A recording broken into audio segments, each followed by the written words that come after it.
Good morning guys, welcome back to the channel. It is another glorious day here in the UK, so I thought I'd come out and film a brand new video all about my exciting new delivery that actually turned up yesterday. It is my brand new mountain bike, as you already know from the title of this video, and I'm gonna kind of go over some of the specs and give a little tour around the bike and why I decided to go for this particular bike. The fact that the bike actually arrived in the first place is a miracle because the company actually went bust. So obviously I purchased this bike, I waited almost 30 days for it. I rang the company and found out that they'd actually stopped trading, but luckily they were owned by another bigger brand and they managed to sort the bike out for me and get it sent. So let's take a look. So this is what I've decided to go for. It's a Marin San Quentin 3.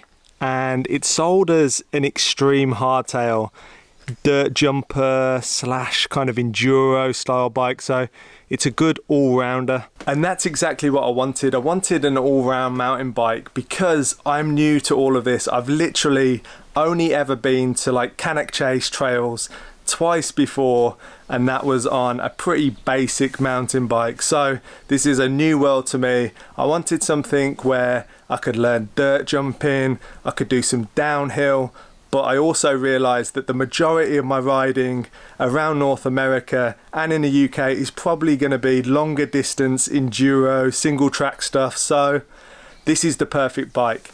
And as I said, I am new to all this, but I do have a history of extreme sports. So many years ago I used to race all over Europe and the UK in wild water racing. So that is basically A to B, top of the river to the bottom, down rapids, waterfalls, all that kind of thing. So I'm used to throwing myself down rivers. I was also a sponsored skateboarder when I was younger. I'll insert some clips now.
So as you can probably see from them video clips, I was very used to pain.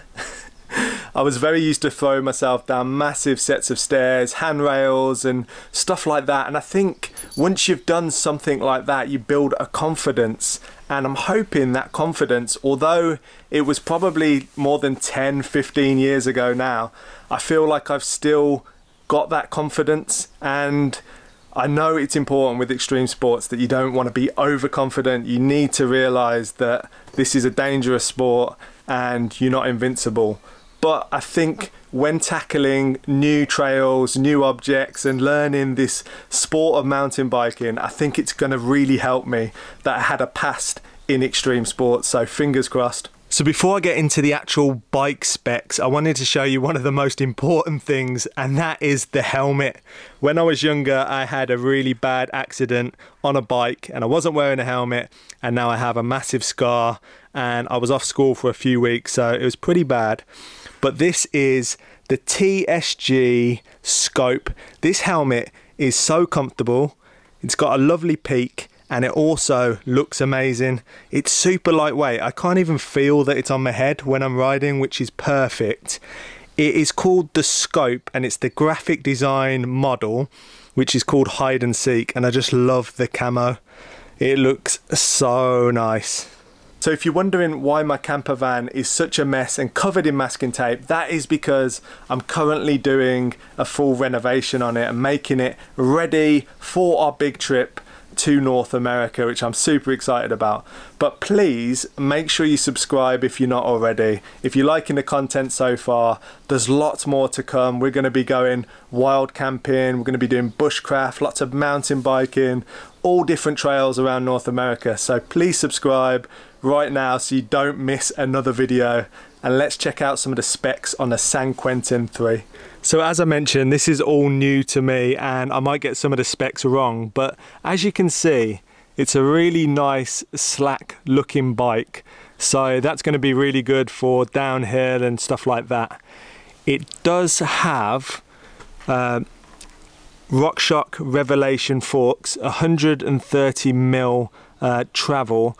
I don't know anything about the air pressure inside there or the air pressure inside what I should have in the tires. So if you know about that kind of thing, let me know in the comments below.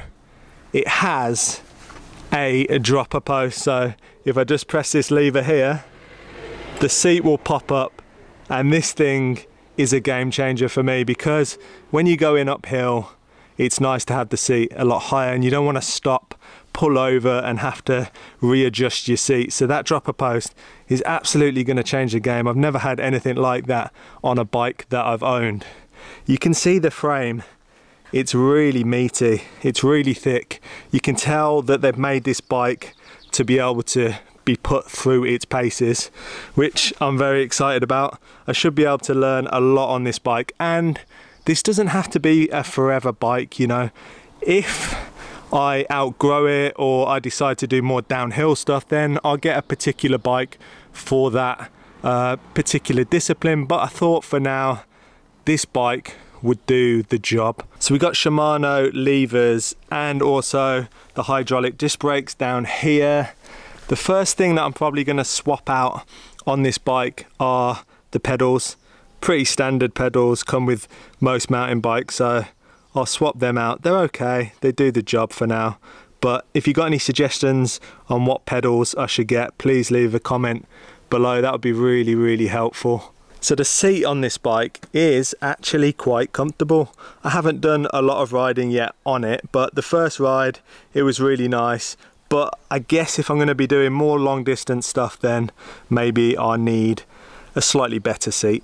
So at the back of the bike we have an 11-speed Shimano gear set, and this seems to do the job so far. I'm sure if I'm, you know, doing loads of big hill climbs, this isn't going to be ideal, but for now it seems to do the trick. One thing I really like about this bike is the internal cabling on some of the cables. This is the dropper post cable and it's just nice. It keeps everything nice and tidy out the way and just helps the design and the look of the bike. So that's probably as technical I'm going to get into the details of the components of the bike, because like I said earlier, I don't actually know what I'm talking about yet. But I have been reading lots online and watching loads of YouTube videos, so hopefully soon I'll have a bigger knowledge of bikes and all the components and how they work. So you're probably wondering where I'm actually going to store the bike, and I think instead of having like a bike rack on the back here, because that would be quite complicated, I'm going to have it in our garage area, because our garage area in the van is absolutely massive. And although the garage is massive, it's not the highest. I can't sit up under here, and a bike literally just fits. So I think I'm going to go for the method that most people go for and attach a through axle mount in the back of the garage to secure the bike down. I think that there should be enough room, hopefully. Just as I said, I have tried it. It's annoying because I have to take the dropper post and the seat off. I have to take the front wheel off, obviously, but it's not the end of the world. It probably takes about 5 minutes to put all that stuff back together. So it is a big garage, and I think we could definitely fit 2 bikes in here if B wanted to get a bike. But the bike's going to run all the way from the back of the bench there, and it'll be pretty close to the back of the van. There's some massive benefits for having the bike in the garage inside the van. One of them is to do with weather.